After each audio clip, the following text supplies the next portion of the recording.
This is Senator Vincent Shaheen in South Carolina, welcoming all of our guests and participants and panelists to this incredibly important discussion today about the future of Lebanon, the role of the United States in that future, and the role of the world and its effects by Lebanon. For those of you I haven't met, I am very proud to be your moderator of this important discussion today.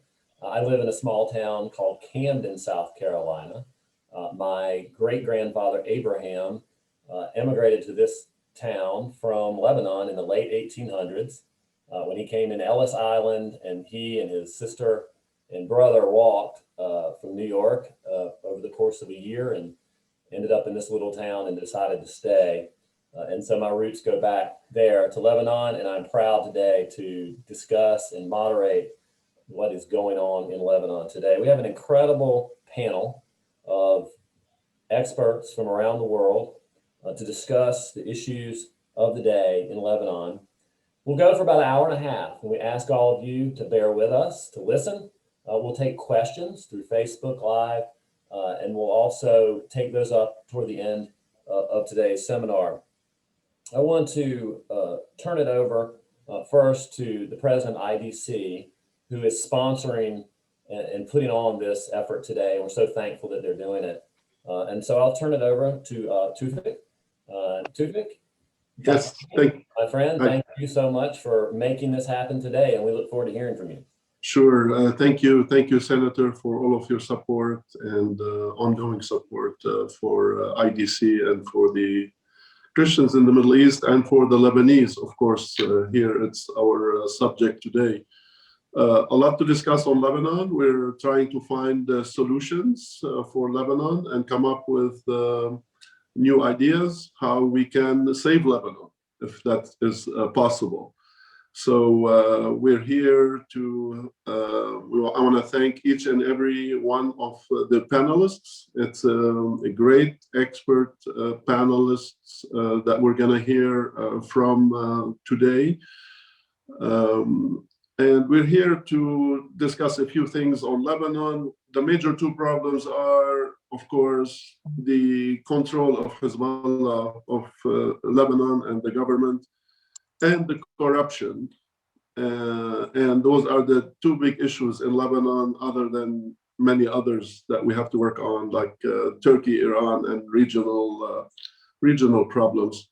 But we echo the calls of Congressman Meeks and McCall that wrote a letter to President Biden yesterday to apply sanctions through the Magnitsky Act against those responsible for the assassination of Luqman Slim. As you all know, he was assassinated and most probably by Hezbollah, of course. And the US government, you are not forgotten. The Lebanese, we're here, we're your voice. We're not only the voice of the Christians, we're the voice of every free democratic voice in Lebanon. So we also support, of course, the Maronite Patriarch and his calls for an international solution for the crisis in Lebanon. We are proud that he is confronting this issue, and he is confronting, of course, Nasrallah and Hezbollah. And they are criticizing him and opposing his. We will hear more from our Bishop Zaidan more about this. Lebanon, of course, should be sovereign, and we reject Turkey, Iran, and other countries trying to colonize it. The US support, of course, is vital to the Lebanese, and it's very important to continue the support for the Lebanese armed forces, as well as working to help the Lebanese directly. We have a corrupt government. Not one penny, not one US tax dollar should go through the Lebanese government. It should all go directly through reputable organizations on the ground, NGOs, And the U.S. Last year, have provided more than $700 million in total aid to the Lebanese. And we would like to see that aid increased. And we have many Christian organizations that play a vital role in education, healthcare, charitable sectors, so on and so forth. So we're thankful for the United States for helping the Lebanese and continue to help them directly. I will leave it up to our great panelists today. We have, a few of them, four of them that we will hear from. And first, we would like to hear from our members of Congress that are our champions of IDC. We will hear from Congressman Dan Crenshaw. We will hear also from Lou Correa, Congressman Estes, and Congressman Joe Wilson. And right after that, we will hear from my good friend, Robert Nicholson. So thank you all for being with us. And I know we will have a great panel, and we will hopefully come up with solutions to save the Lebanese people. Thank you. Thank you, Tufik. Thank you for those remarks and for your constant work on behalf of minority religions and Christians in the Middle East and for Lebanon as well. Let's go to our congressman now. Our first congressman, as Tufik mentioned, who is a supporter of IDC and engagement in the Middle East, is Representative Dan Crenshaw from Houston, Texas. Representative Crenshaw, Congressman Crenshaw was a Navy SEAL. He was deployed in the Helmand province in Afghanistan and was injured by an IED. And he has been incredibly supportive of our efforts.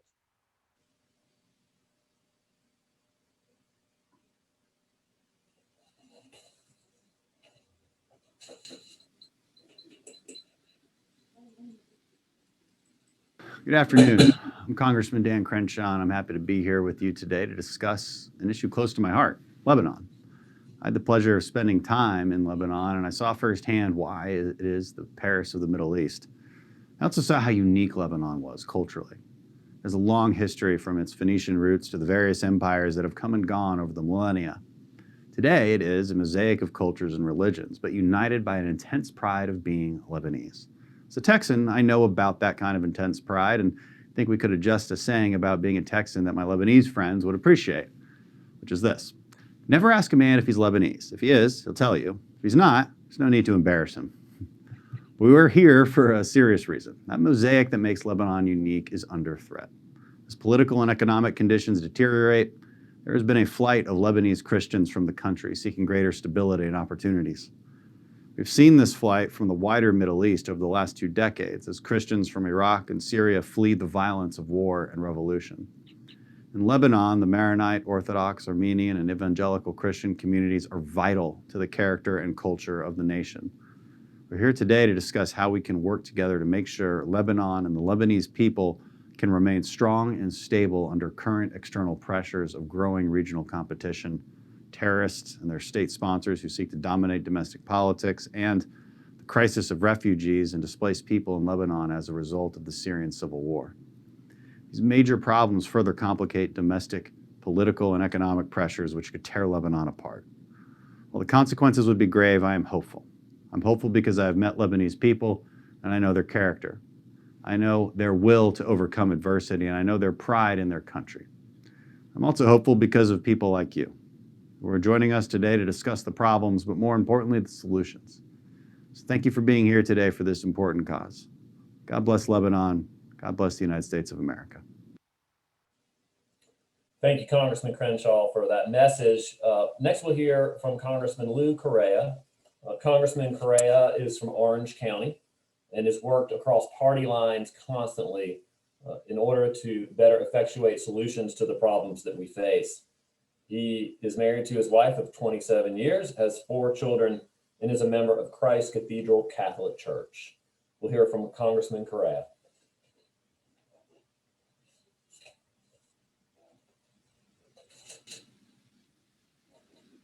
Hi, I'm your Congressman, Lou Correa, greeting you from Orange County, California. I wanted to take a moment to say hello and to thank our brothers and sisters, Americans of Lebanese descent. I know you're fighting for what's sacred to all of us, which is the right to worship as we see fit. And as a fellow Christian, a Catholic, I share in your views and in your faith. And as an American, I'm very strongly committed to our nation's, to our Constitution's First Amendment that guarantees freedom of religion. And as a member of Congress today, I am going to forcefully advocate for foreign policy that guarantees not only you, but those around the world to worship as they see fit. Jews, Christian, Muslims, and others, we should and must have the right to worship our God as we see fit. Again, congratulations, good work.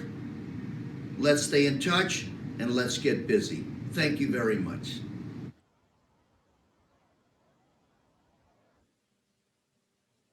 Thank you, Congressman. We'll turn now to a message from Congressman Ron Estes. Congressman Estes is a fifth-generation Kansan and has served in the Congress since 2007. He resides in Wichita with his wife and family. We look forward to hearing from you.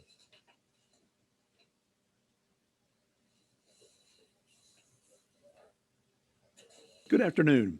I want to thank In Defense of Christians for inviting me to speak with you again, although virtually this year. This organization has played a critical role in preserving the rights of Christians in the Middle East. As we all know, Lebanon has a long history of religious diversity within the region. Lebanon should be proud of the ethnic and religious pluralism that allows Christians, Muslims, Druze, and many minority sects of religious practice. Openness and tolerance are some of Lebanon's greatest strengths. However, its unique identity is under threat from countries like Iran and Syria, among other state and political actors seeking to exert power and influence in the region. Like the rest of the world, the COVID-19 pandemic has dramatically impacted Lebanon, affecting hundreds of thousands of its citizens and taking the lives of over 4,000 individuals. In August of last year, the world watched in horror as the explosion at the port of Beirut killed almost 200 people, injured thousands, and severely damaged the port and the city's infrastructure. Lebanon is still dealing with the aftermath of this disaster while facing tremendous economic and political instability. The United States has historically provided bilateral assistance to Lebanon through economic aid totaling more than $4 billion in foreign assistance since 2010. As the primary provider of developmental, humanitarian, and security assistance in Lebanon, our future relationship must focus on rooting out Iranian and Syrian influence, countering terrorism and extremism in the political system like Hezbollah, and ensuring that Lebanon and its democratic institutions remain safe from dangerous weapons trade and terror groups. These are very real domestic and international threats facing Christians and other religious minorities in Lebanon. Together, policies in Iran and continued American support for the Lebanese armed forces will be key to U.S.-Lebanon policy in the future. We must also engage regional partners to ensure Lebanon's sovereignty and stability remain intact. The United States has an opportunity to collaborate with our Lebanese counterparts, and groups like In Defense of Christians strengthen this bilateral relationship. I look forward to working with colleagues in Lebanon and our new Congress to strengthen the U.S.-Lebanon relationship and find ways to defend its Christian and religious minorities. Thank you, Congressman Estes. We'll now turn to our final congressional message. One of my congressmen from South Carolina, Representative Joe Wilson from Lexington County, South Carolina, near where I am today, who has stood strong for religious freedom both here in the United States and abroad. We look forward to hearing from Congressman Joe Wilson.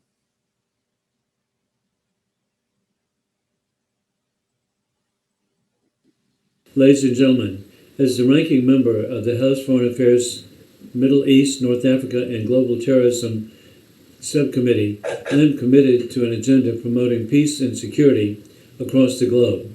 The ability to worship freely without persecution is a human right and must be protected. The Iranian-backed mass-murdering terrorist organization Hezbollah continues to wreak havoc across the region, echoing the regime's anti-Western and anti-Israel sentiment and threatening the rights and safety of Christians in the Middle East. The threat is especially felt by our Christian brothers and sisters in Lebanon. Last August, I provided in Congress a bill to recognize Hezbollah Money Laundering Prevention Act, which represents the toughest sanctions on the terrorist group by Congress. I plan to reintroduce this legislation in the 117th Congress, with the goal of cutting off material support to Hezbollah within jurisdictions determined to be areas of money laundering concern. Additionally, this legislation would determine a list of foreign political figures who have provided material support in violation of existing sanctions, such as the Hezbollah International Financing Prevention Act, the Hezbollah International Financing Amendment Act, or the Global Magnitsky Human Rights and Accountability Act. I look forward to working with groups like In Defense of Christians to continue advocating for this religious freedom and security for the people of Lebanon. Thank you, Congressman, for your work and for that message. Next, we have a very special guest who has agreed to join us and give his opinions and information on the situation in Lebanon. Robert Nicholson is president and executive director of the Philos Project. Robert founded the Philos Project in 2014 to stimulate a new generation of religious and cultural exchanges between the Near East and the West. Robert has written numerous articles, which have appeared in the Wall Street Journal, New York Post, the Jerusalem Post, Newsweek, and many more. Robert, thank you for joining us today, and we look forward to hearing from you. Thank you, Senator. Thank you, Tawfiq and IDC team for all that you do and for organizing this this very important call. I'll preface what I'm about to say by stating the obvious. I'm not Lebanese. I am, however, an American Christian who loves Lebanon and is deeply concerned and who's worked on this issue for a number of years with IDC. And to be frank, is feeling quite frustrated and helpless. The situation in Lebanon, I think most of you on the call know this, but I'll say it anyway, it bears repeating, has reached the catastrophic level. This is not just a matter of Christian persecution or a humanitarian cause that can be solved with a little bit more aid money. This is a catastrophic situation, and Lebanon is reaching a place of being a failed state. We're talking about total political stalemate and corruption, Iranian domination, which has been mentioned already, massive refugee problem from Syria, economic failure, COVID, we could go on. And I've come to believe in the time that I've been working on this issue that only very dramatic action from both inside and outside the country will save it. And I'm probably more aggressive these days than maybe some on the call, but I think it's important to push, which is why I was so happy when this event was organized, because the framing is correct. The idea of a new policy, of a fresh start, of a new way of thinking, a new approach on Lebanon from the US. That's exactly where we are right now. Help on the margins just won't do. And I think some of the things, the pieces of this policy have been mentioned. Some of it is already underway. We've talked about pressuring Hezbollah, addressing the problem of corruption. All of that needs to be part of it. But I would go one step further and say that this new policy, whatever it is, needs to address what I'm calling Lebanon's systemic flaw. And the solution needs to include some kind of political reorganization for the country. And I don't know that people are talking about that enough. And in this problem, this systemic flaw, precedes the Hezbollah problem. Hezbollah is a massive problem. Iran is a massive problem. But Hezbollah is only doing the same thing that the PLO did in the 1960s and 70s, right? Which is exploiting a crack in the system. And even after we push down Hezbollah, if we don't address the flaw, someone else, some other organization will rise in the next 10 years. And, I think part of the problem here, certainly from an American perspective, is that we often talk about Lebanon as being more than a country, being a message, right? A message of religious coexistence. And it has been that. And it's certainly much better on that front than most other countries in the region. But I think several decades after the Civil War, we can all admit that that message, though noble, has more or less failed. Religious coexistence is not working in Lebanon. The country, I wrote something on Twitter yesterday saying that the only enduring constitutional principle of Lebanon right now seems to be total political deadlock, right? Nothing is happening because the government is so bogged down in these sectarian differences. And for me, it seems that the old Lebanon, and it's hard to say this, but the old Lebanon of the 50s and 60s is dead. There's something new that needs to come in its place. And for me, I know I'm not the first person to talk about these things, but the answer seems to be obvious, right? It's whether you're talking about dotted lines or solid lines, federalism, decentralization, partition, there's a whole bunch of ideas in this front, but something big needs to be done. And I think we need to be integrating that big thing into this conversation. And I think the US can play a huge role here if it understands the scope of the problem. I think France, maybe even Russia can play a role, but we can't impose it. There needs to be this partnership with people inside the country. And thankfully, those people exist. And some of those people are even on the call right now. But there's this sort of dilemma that we face, that people inside the country are facing a very real life or death situation when it comes to standing up and leading, right? We saw what happened with Lokman Slim just in the past few weeks.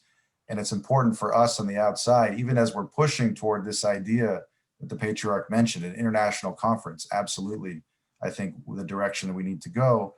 We also need to be keeping up the pressure on Iran, on Hezbollah, keeping them on the ropes so that we can provide cover for political dissidents, right? Political figures, new leaders who understand the need for a new model.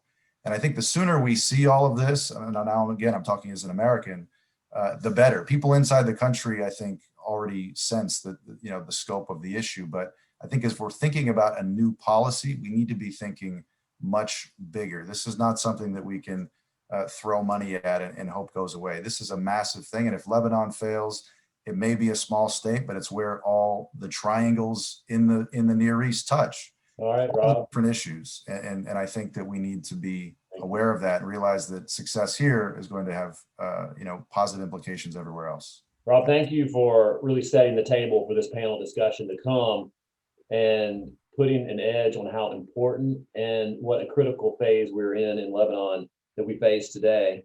Let's turn now to our panelists. We have an incredible group of panelists with vast experience in the region and in the country. And first, we're going to hear from Bishop Zidane. Bishop Zidane was elected bishop in 2013, and it was approved by Pope Francis that same year. He's known to share and incorporate many of the same qualities of the Pope, a leadership based on simplicity and love for the church and for people, and is well known in this country and in Lebanon for living those principles. Bishop, talk to us a bit about what it means in Lebanon right now. It has traditionally been this link between cultures, the link between the Middle East, the Near East, the West. What does it mean today, what we face? What does internationalizing Lebanon look like, if that is a benefit? Share your thoughts with us, please, Bishop. Thank you, Vincent, and thanks, IDC. It's never, Lebanon is a small country, but as Robert said, it's really what the meeting point of so many different factors and so many countries. The hope for Lebanon, and that's what the Patriarch has been really pushing for and been advocating for some time, starting especially right before the bombing of the Beirut port and everything, talk about neutralizing Lebanon. Lebanon is not a state of confrontation. Lebanon is a state of support.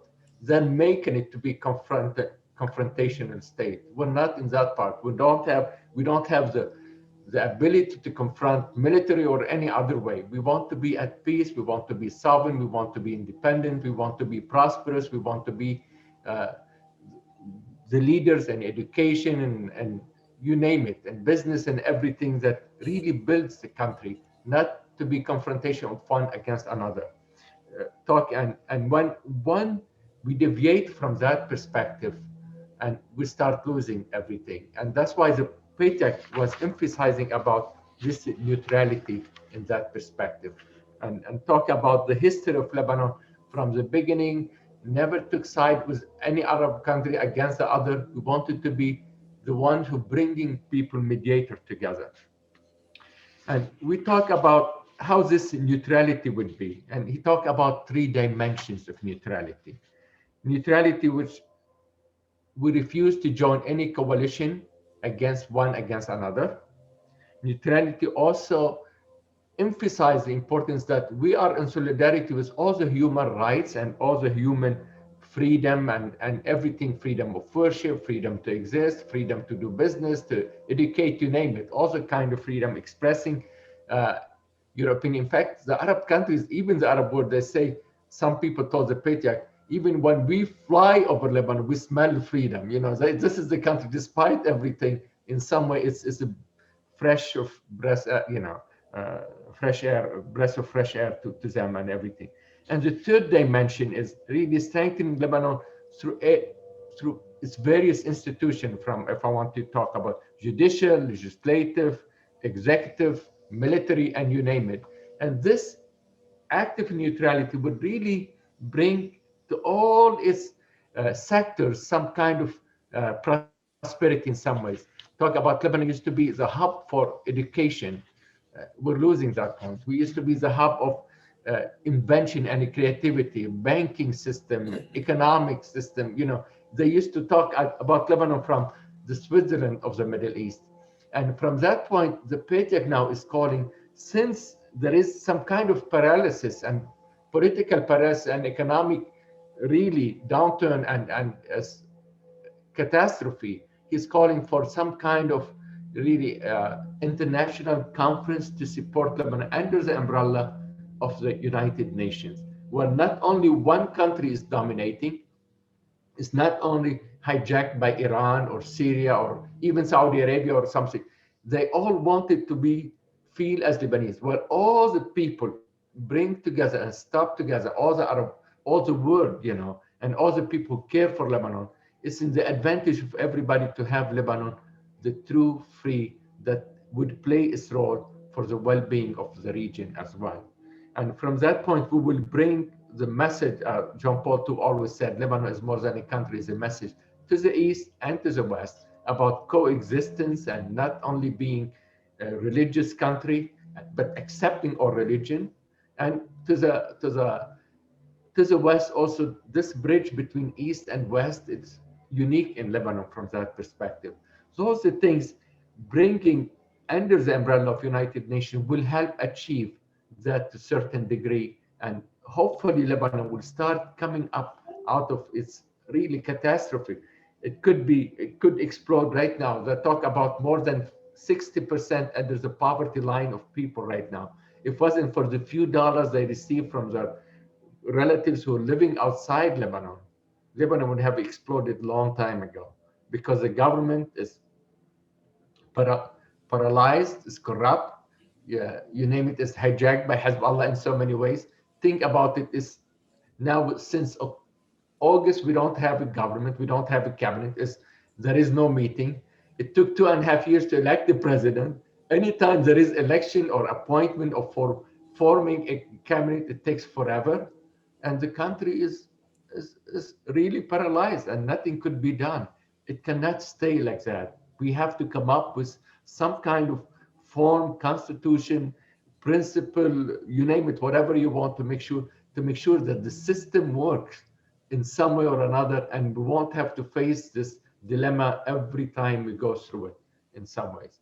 And definitely as Lebanese, we bear some responsibility, but also the whole world bear responsibility as well. Because if they leave Lebanon, Lebanon becomes a failed state, it won't be good for everybody, for all the people, not just around, for people around. Think about the refugees from Syria, from Palestinians, and you name it, all over. And the more poverty and everything will become more, it's kind of fundamentalist groups would take, hold, and we start breeding, and that, and we don't want that to happen as well. Thank you, Bishop. Thank you for reminding us of what we should be looking toward and what we have seen in the past. I think you set up very well our next panelist, Nemet Frem, to talk about the political and governmental situation in Lebanon. Mr. Frem, you did the ultimate. You formerly served in parliament and resigned. It's kind of the ultimate for an elected official to take that stance. For those of you who don't know Mr. Frem, he served in parliament. He is the president and CEO of Invecto Group, a Lebanese-owned multinational company. In 2013, he launched A Better Lebanon, a constructive initiative to generate public policies and empower the people in Lebanon. As we turn to you, Mr. Frem, why did you resign from parliament? Why did you take that dramatic step? How does a private citizen in Lebanon effectuate change? And what is the message to the political class, and what must happen to move forward? Thank you, Vincent, and for framing, first of all, this intervention, which is very good, actually. And I want to thank all the panelists before me. And I want to start by saying that what we are living in Lebanon is catastrophic by all means. This is what Robert said, and I want to emphasize on that. This is not business as usual. And as a matter of fact, I was chair of the Economic and Planning Committee at the Parliament. Of all committees, this is where I was when everything collapsed. So I tried everything I could for 2 years because I saw it coming. Actually, I saw it coming since 2009, and this is why I decided to run for office, to try to divert the situation, but I could not. And after the explosion, and I saw that I'm becoming a witness of this disaster without doing anything, it was a call to say that it's over.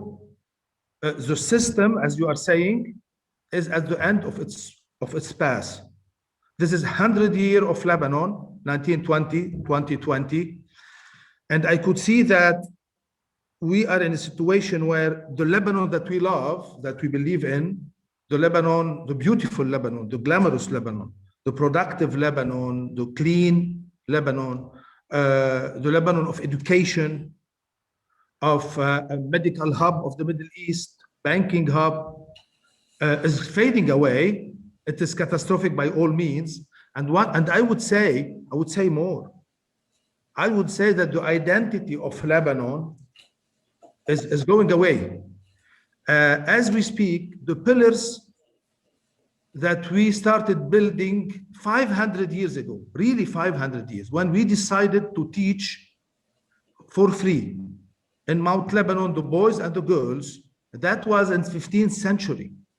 This is when we decided to get away of the Dark Ages and start to join the Renaissance of Europe at that time. This is why Lebanon today, or yesterday, just yesterday, was a hub of elite in the Middle East. This is why the Lebanese are so great, just like you, Vincent, and others around the world. And this is, to tell you the truth, I feel that this is the last generation of Lebanese that will be successful in the world. Because there is a major malfunction in here where we were creating those. Give it 2 more years. The hospitals are emptied from their best doctors. The schools are going bankrupt. These are the foundation of everything else, of the banking system, of the beautiful Lebanon, of the freedom even of freedom. This is why we have 1 to 2 years to save this kind of Lebanon, the Lebanon of the 21st century and the 22nd century. The singularity of planet Earth that is we are passing through now, which is a huge quantum leap in science and technology. We are going exactly at the same time to the dark ages. And next to us, not far, 200 kilometers from us, there is a huge, most advanced Silicon Valley on planet Earth probably coming along. And we are going to the dark ages. This is why I decided to try to do everything, to play all the cards now. And I tell you, to answer you, that the people of Lebanon are awake. This is why they decided that the political class do not represent them anymore. This is why we need elections. This is why I decided to get out, because I decided to say, no, we need to recreate our leadership. And here to those that say that we have a systemic problem, yes, we have a systemic problem. But to tell you the truth, I wonder which problem is bigger, the quality of the leadership or the quality of the system? And the leadership today in Lebanon, this mafia, this mega mafia club is blaming, guess what? Is blaming the system to try to get away with what they did, like destroying the 100 years of Lebanon. They stole 100 years of Lebanon in this last generation. And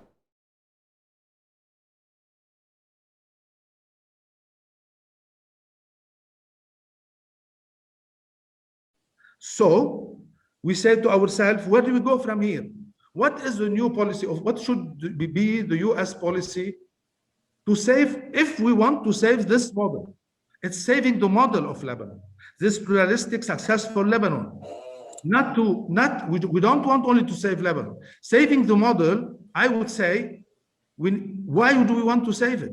Because I believe, and I think a lot of you believes, that Lebanon is essential to build peace in the Middle East. It's very easy to build cold peace. We have done it before. We have seen it. 20, 30 years of cold peace, nothing happens. Hot peace, you need people like, you need Lebanon. This is one. Two, I believe personally that what the Patriarch has said by talking about a United Nations supported convention is the way out today. And again, if the US can use maybe it's a new policy of de-escalation, I don't know, in the Middle East. But I would say if they can use this to create this kind of environment, a conducive environment, to build a convention and an agreement on something that is not very confrontational, actually, very basic, simple. How to implement the Ta'if agreement that we had, but really implement it and do not allow the abortion of it, because 2 years after 1990, it was aborted. This is why we have weapons today outside of the army. This is why we don't have decentralization as it should be. This is why we have malfunction as a central system. This is why we have a country that is, you don't know who is driving, who is the leader. All of this, I think if we start from here as an international community from all sides to re-establish the basic agreements of Ta'if with its improvement, which is the extreme decentralization, the new Senate to capture all the wills of the communities, and go toward new election to make sure that we have a new leadership, or even if some of the old stays, but to have credibility, because our leadership today has lost all credibility.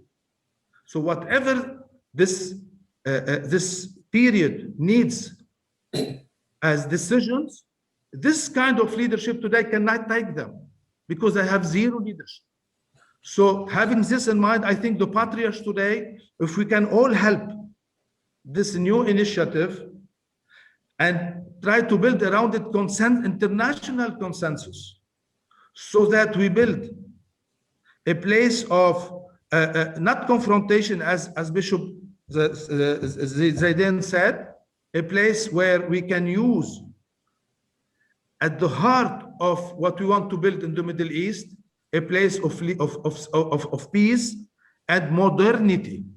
We don't want to have countries in the Middle East that will be living or back to the dark ages, because we can see this happen. We start to see it.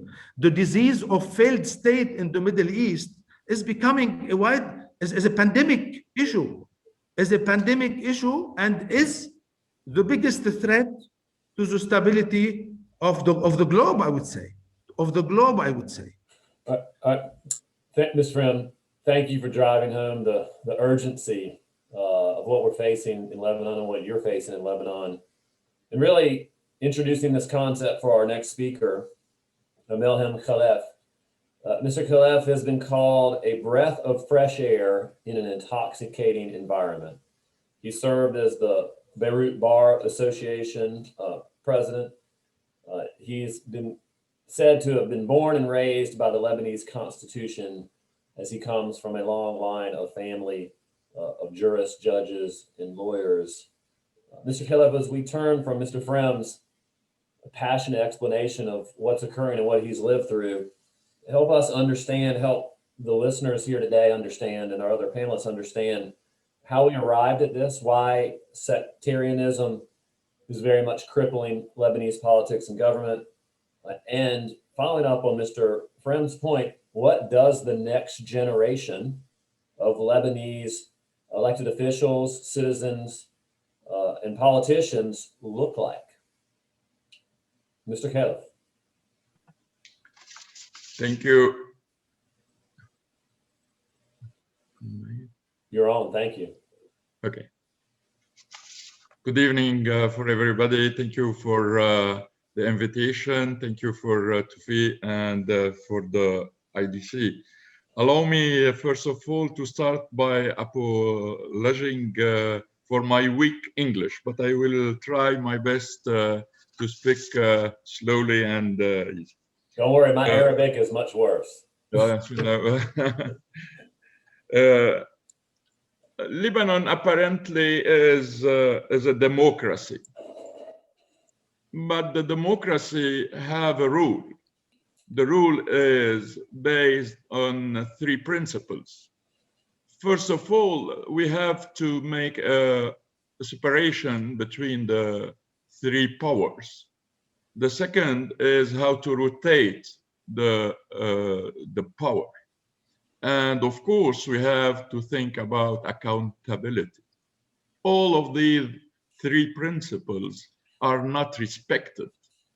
Apparently, we are in a democracy. In reality, we are in the Lebanese regime became a sum of sectarian religious dictatorships, where the relationship between any citizen and the state had to go through the path of the community to which he belonged by birth. This idea in 1920 was the main relation between the citizen and the state.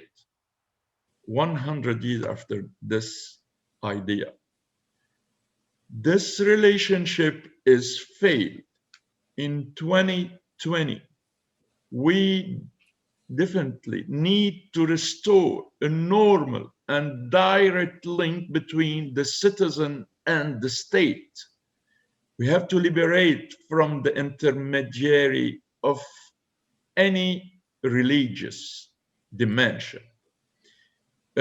We have to think how to preserve the religious dimension, the faith path, the faith, how to say, roots for our nation, because it's very important to us to preserve this dimension, but without the fear and without this sectarian interest. In reality, I think we are in the system, the political system is how to say, it's exploited, is Exploited. it's used, Exploited. explode or it's used, Exploited. okay, the religion for their own interest. And this is why we cannot move on something who live in the tranquility. Actually, we are in existential crisis, and this crisis could be a very important moment, maybe to fail, like what Namat said and what Robert said about the state. We need actually to make an initiative. This initiative should be to save the state, to regain the state. And we cannot make it with the old tools. We cannot take the same tools to make the same crisis. For this reason, any elections, any new election will not give us any hope to change the system. Any new election will give us a new crisis. For this reason, we have to think how to take a new departure with a new approach, with a new mentality, with a new thinking about the new nation. For this reason, we think we have to take, if we don't have, we have to take the democratic and the non-violent path to this new initiative. If we need and if we want to be on this path, we need to be in democratic approach. The democratic approach actually cannot be from or through the new election. The question will be from which point we can go. We have one point is the new cabinet. But please, the problem actually is not to form a new cabinet. It's how to save the new regime and how to implement this new mentality and this new idea. For this reason, we have to take this way to reconfirming the power. We have to start with the adoption of the law on the Senate as provided in the Constitution in order to ensure guarantees for the Lebanese spiritual families on one hand, and to remove sectarianism from the parliamentary elections on the other hand. This shall at the same time protect the religious and the sectarian specification in a civilized approach and pave the way towards the republic of citizenship. Okay. This should be the first step. The second step is the condition of the first. We cannot move to adopt any electoral law free from sectarian dimension if we don't have in first step guarantee for the spiritual families. And this is the first step, is how to adopt the law on the Senate on this level. The second level, we can adopt an electoral law free from sectarian dimension. And the discussion of this transition should be depend so as to reassure the Lebanese people that their religious and sectarian specifications are respected within effective citizenship. This could be a path, a new approach, initiative to get and to give hope to our new generation. And I think it will be, it's to debate. We have to debate this approach. And we have to make, to complete this path, we have to implement, how to say, like the administrative decentralization. And also, this approach will give a new representation for the citizens. We have three levels. The first level is in the religious level, and we have the Senate. The second is... I'm gonna ask you to wind it up. It's okay. I'm gonna ask you to wind it up so we can get to our next one, but we're getting a lot of questions and comments from your Okay, thank you very much. Thank you. Thank you. And folks, thank you for listening so carefully to Mr. Caliph and chiming in with your questions. Please continue to send questions or comments, because after our next panelist, Mr. Caliph and others will field those questions. I'm going to turn quickly to her. Some of you know Danielle Pletka. Ms. Pletka is a senior fellow in Foreign and Defense Policy Studies at the American Enterprise Institute, where she focuses on U.S. foreign policy generally and the Middle East specifically. She has authored and co-authored numerous articles and books, and is a regular guest on NBC News, Meet the Press, and other news outlets. Ms. Pletka, we're going to turn quickly to you. Mr. Caliph has really set out a vision of what change could look like, and I think starkly dramatized the need for dramatic change. Tell us, is the problems in Lebanon, in your opinion, internal, external? Has Hezbollah, is the effect of Hezbollah led us here?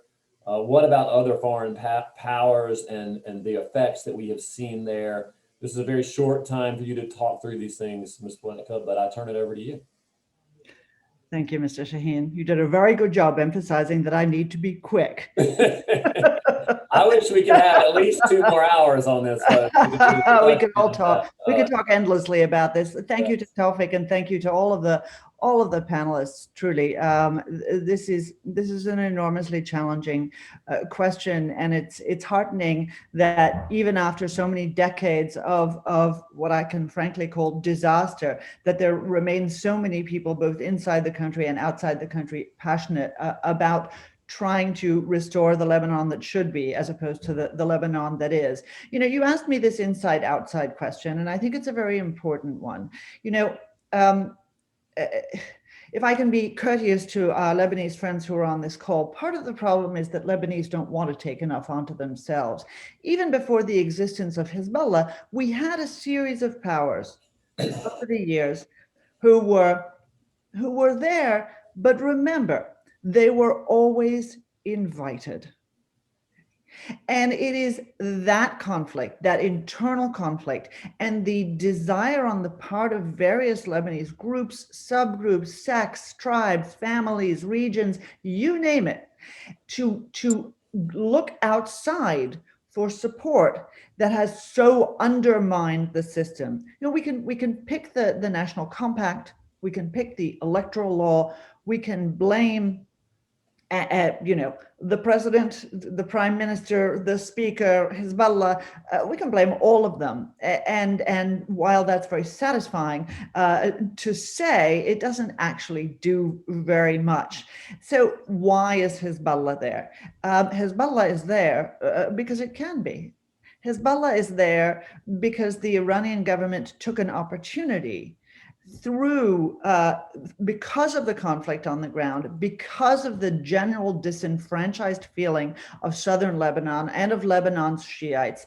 And they turned that opportunity into what I would call the most, and have repeatedly called, the most powerful terrorist organization in the world. This is not a terrorist organization. This is a terrorist army, right?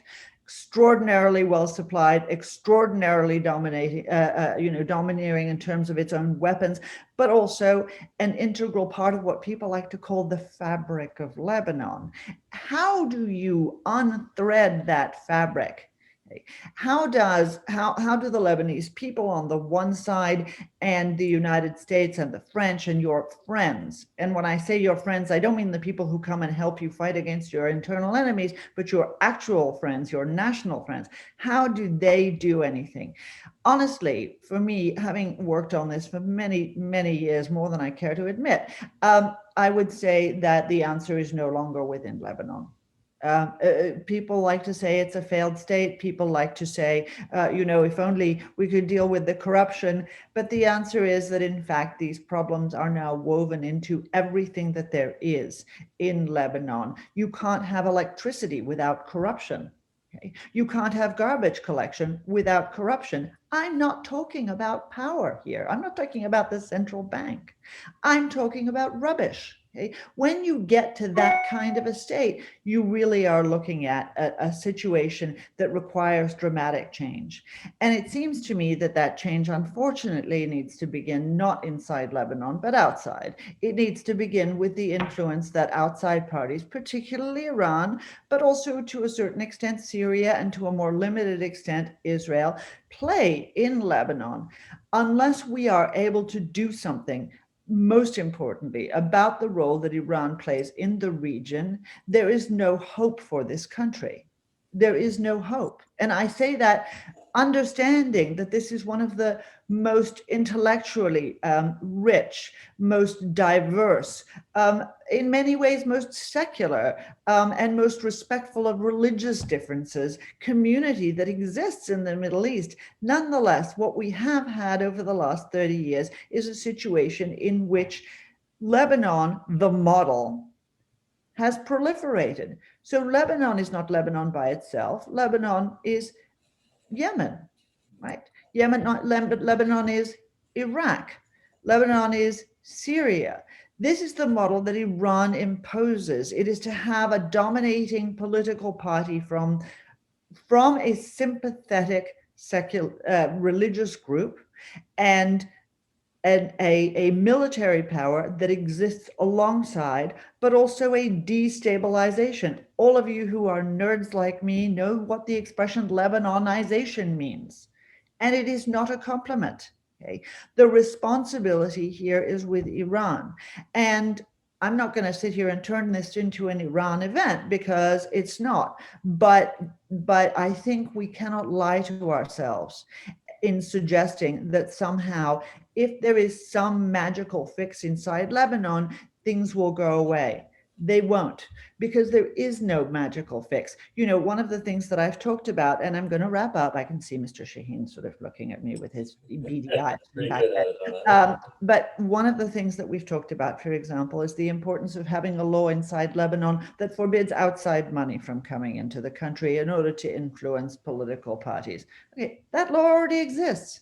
The problem is not the laws. The problem is enforcement of the laws. Okay? The problem is not the political system, it's the people who are within the political system. And if we look at the recent crises, and we look at the frustration of the Lebanese people as they stood up Sorry, I just saw one of the questions. You like that, didn't you? I was like, wow, well, sorry. You can ask me that in the Q&A, Pauline. But look, if we look at all of those people who stood up, who came out to demonstrate during what you can call the beginning of a second Arab Spring in some ways, because it happened also in Iraq, it happened also in Sudan, it happened also in Iran, it happened elsewhere. What do we say? What was the result of that? Is there a single person on my panel or in the group who can tell me that that was transformative in terms of what resulted? And we can't just put it on COVID. It's not just COVID. It was not transformative. And that is because the players are not there in order to affect the changes that are necessary. And I wish I had something more cheerful to say to everybody, because Lebanon is worth the fight. It really is. The problem is, I'm not quite sure that the solution lies within any longer. Thank you, Ms. Pleka. And perhaps the most cheerful thing we've heard today is that Lebanon is worth the fight. And I think everyone on this call has to believe that, or they wouldn't be on. So thank you for reminding us of that. We have our great staff at IDC has been monitoring your questions and comments, and I've seen a lot of them flow in. I know we won't get to all of them. And so, Sarah, as you tell us the questions, and I'll direct them to panelists, I hope that you will also share with the folks watching today how they can continue this discussion and have their questions discussed. But Sarah, I'm gonna turn it over to you to see what questions we have, and I'll direct them to a panelist as they come in. Vincent, if at all possible,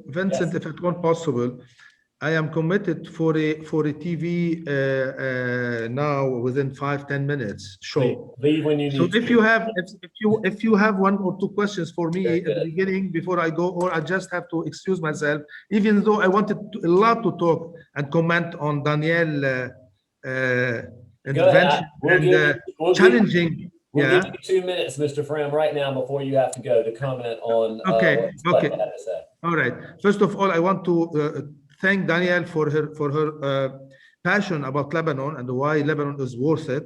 I just want to tell her that we have lost our wars since the 70s, since with the PLO.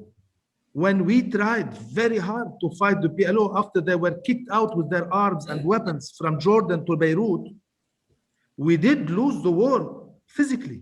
And when our Air Force in 1973 tried to curb them down, all the Arab countries around us, especially Syria, decided to invade Lebanon, and we had to stop this thing.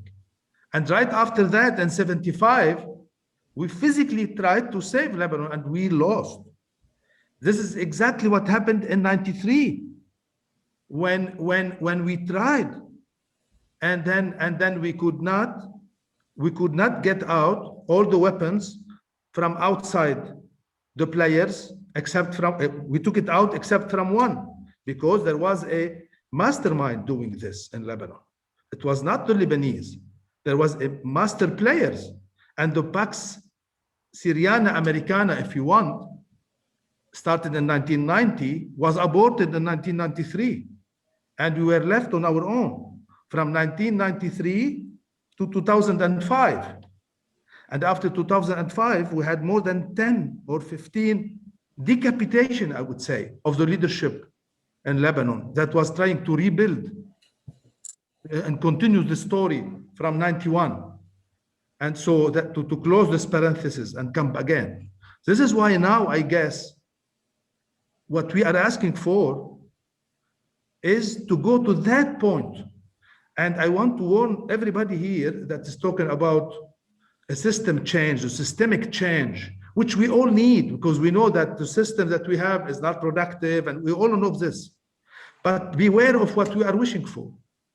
If we open the Pandora box now, with the balance of power that we have today in Lebanon, where we will go is worse, much worse than what we have.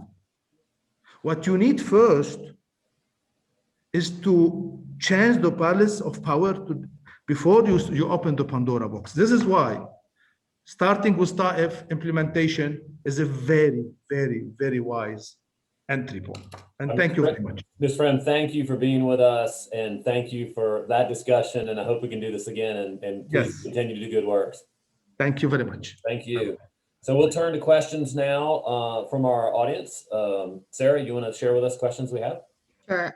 So a lot of the questions were addressed to Mr. Frem, but he did allude to a lot of those answers. I'll start with one that I saw on several different places. Will, I believe it was to Mr. Frem, but I think it can be answered by the other panelists. Will you support a voting system that is supervised by international recognized body? I think Mr. Khalaf would be a good person to answer that question. Mr. Khalaf, did you get that question? Please, can you repeat it? Sure. Will you support a voting system that is supervised by an internationally recognized body? It's already there. Sure, but I think the question is like a new system or a system that is by a different body to implement the different changes. Or is there a need to change things? They are pushing to work on the system. Okay. Moving forward, what regional actors do you think would have the most impact in contributing to this conversation / conference regarding Lebanon, and what would this look like particularly? I think that's to anyone who's interested in answering. Ms. Pletka, we talked a little bit about that with you. You want to touch on that? Explain the question again. What international? I'm sorry. Say it again. Sure. What regional actors do you think would have the most impact in contributing to this conversation / conference regarding Lebanon, and what would this look like particularly? I think in terms of policy towards Lebanon. Right. I mean, so I alluded to this. I think that this is a question of our ability to crowd out those internally in the Middle East who want to interfere. So the Saudis have had their piece of the pie. The Qataris have had their piece of the pie, and obviously the Iranians and the Syrians have the entire pie or most of it a lot of the time. And so we have to ask ourselves, I think, what outside powers, like the most interested, the French, the Americans, I think, would be able to do. And there, I think that the real issue is a willingness to enforce, a willingness to actually stand up and ensure that all of those players on the Lebanese scene that have been screwing the country up, and that's a lot, are denied resources. Doing that kind of thing is extraordinarily difficult because we have other exigencies. But if you look back at the Taif Accords, you can see a certain advancement, you can see a certain amount of progress. The question for us all is not what is going to get Lebanon to the table, how are we going to get everybody persuaded to do the right thing? The question is, how are we going to persuade Paris and Washington that this is an important enough issue that they need to actually enforce their own laws about corruption, about terrorism, about arms proliferation, about democracy, about human rights, about religious tolerance, all of these. How are we going to get the courage to do those and to believe that in the balance of our interests in the region, Lebanon is important enough? That's going to be hard. So let me just follow up on that and ask the bishop, because I think a part of the reason of this call is the frustration of many people who care about Lebanon and the lack of action or recognition that this is important. Bishop, in your experience in the U.S. and also in Lebanon, how do we raise the profile of this issue, as Ms. Plekken said, so that the French, the Americans, and others who perhaps would have a good influence pay attention? It takes different groups together, if I want to, and different types of effort. First, we need to kind of campaign here in some way and make sure that lobby the government to make sure be interested in something like that. The second thing is not just the people in Lebanon, the groups, to penalize them. We need to see who stands behind them as one. If we talk about Hezbollah, Iran, if we talk about all the other groups, who are behind them, who are really giving them the proper resources to stand. And all those elements should be at the table and discussed and if we want to do like a surgery, we're making sure we're making all the proper diagnosis and proper medicine and proper care for each group and according to each issue. And if we don't lay down all the elements and all the issues, I think we're missing the point. Very For good. example, if I penalize one group in Lebanon, but I don't penalize who's supporting that group and who's this, I'm still limited in the effect it could really bring. Thank you, Bishop. Sarah, do we have time for one more question? We have a couple more minutes. I'm gonna combine 3 different questions because they have the same motif here. So, what steps should be taken to fight a political system that suffers from corruption? If TAFE wasn't applied in the past decades, what makes us think that it will be applied now? And how can Lebanon maneuver in a transition that is potentially having the same corrupt powers and leaders? So again, it's the same theme of corrupt politicians and what can we do about it? Yeah, Mr. Khaled or Ms. Plata, either one of you want to tackle that? I'm just happy to say something very, very brief. You know, for me, the biggest challenge in corruption in Lebanon is information. Everybody knows that there's corruption in Lebanon, but nobody's willing to shame those who deserve to be shamed in making accounts. If we really are going to, if we're really going to tackle this question in order to sort he who is decent from he who is indecent in Lebanese politics, we need to actually have an honest conversation about what corruption really looks like. And unfortunately, I don't think that the press in Lebanon, as good as it is in comparison to its neighbors, is strong enough to do that. I wish we could see the United States and Europe do a lot more on that front, because there are a lot of bad guys that need to go. Mr. Kalish, you have talked a lot about corruption and have set an example against it. You want to touch on this corruption issue? I think we have to have independent justice. This is the solution. Without an independent justice, we cannot move on this way. I think more than it's a new mentality, you have to put it in the education level, not only on the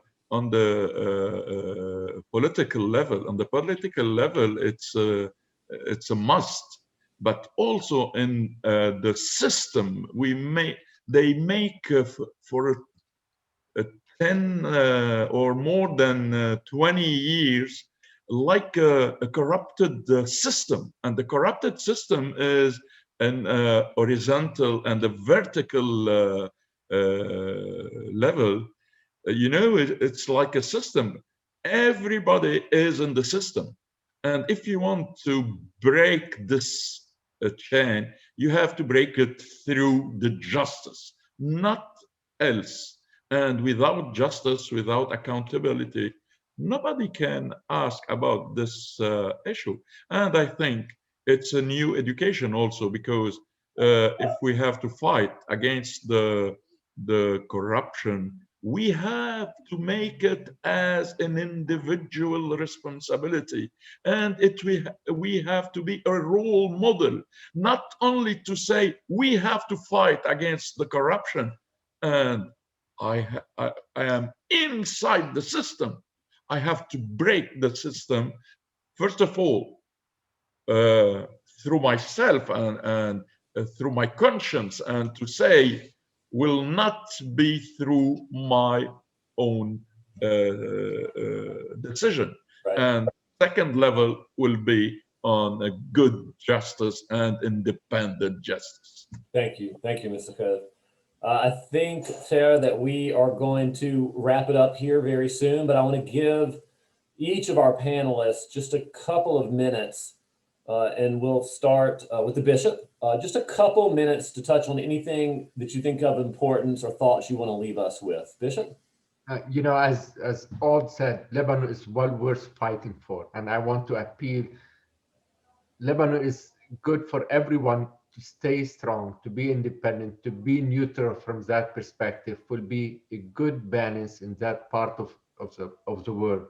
And for Lebanon to play its role of really between the East and West, between all the various groups. I think it's a great model of coexistence. A lot of needs is cancerous in many ways. We need to fix the cancer. We need to do whatever we need, radiation, chemotherapy, whatever you want to call it. We need to take care of it, cure it, and so that Lebanon will regain its vocation of really that tolerance and that excellence at all levels of education and hospitalization and the brain of Lebanon for the whole world, especially in that part of the world. Thank you, Bishop, and thank you for your leadership. Mr. Kenneth, you would share with us any parting thoughts that you have.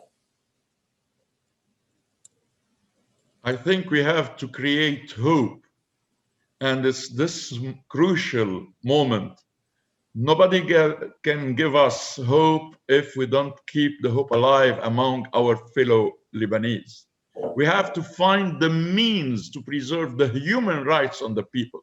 We have to, and we will regain a strong state that treats all its citizens equally, regardless its religious belief.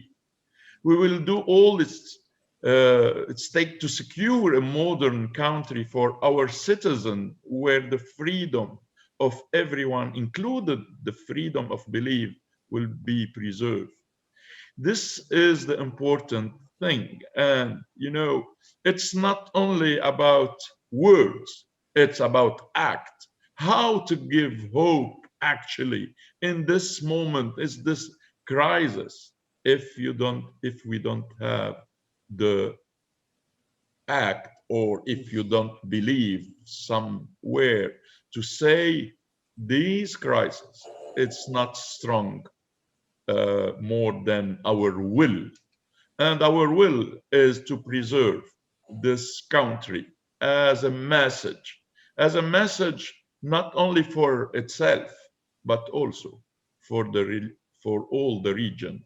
And maybe it's a message on how to live together is a responsibility of our new nation.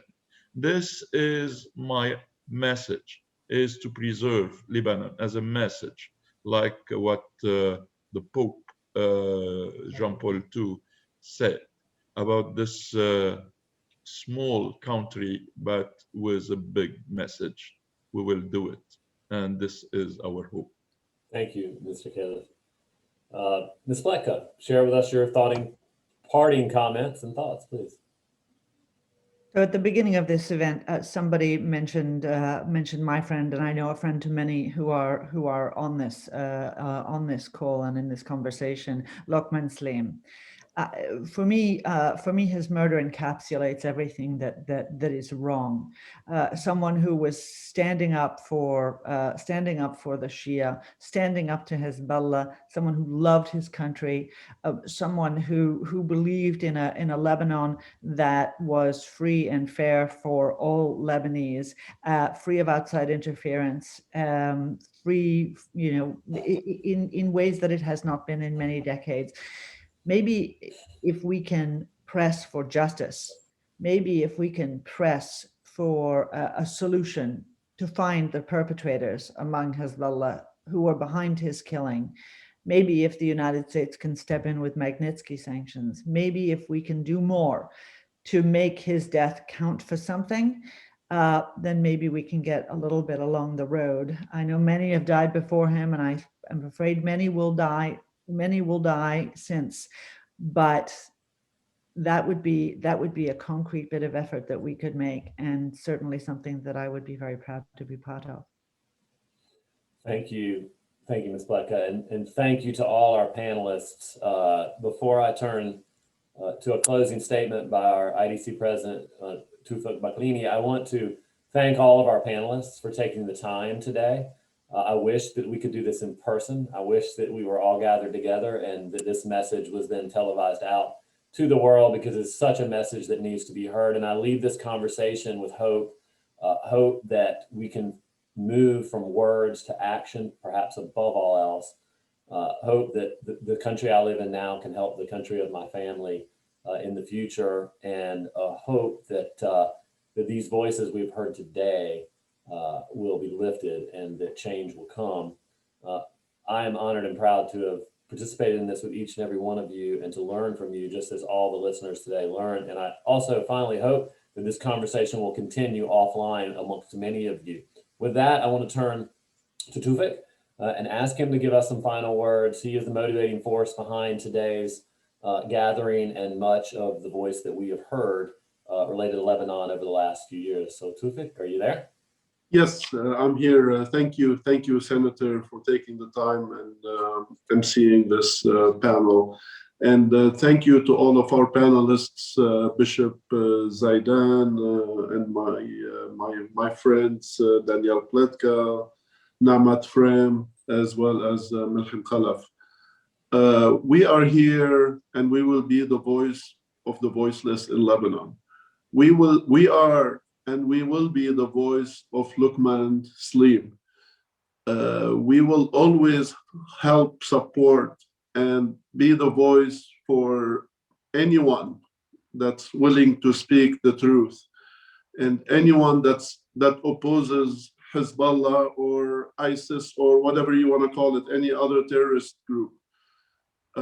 But we need to support them. I have lost too many friends since in assassinations, many that were not even political. They were like Luqman Slim, like Gibran Twaini and others. So we will be the voice of the Lebanese, and we will do whatever it takes here in the United States and work with the French government and work with the Biden administration. And we will help support to stop the corrupt political parties in Lebanon through maybe sanctions in Congress, as we've heard from several members of Congress. There are several bills and resolutions in the works to stop this corruption. The Lebanese people are dying from hunger. 60% of the Lebanese they cannot feed themselves, you know.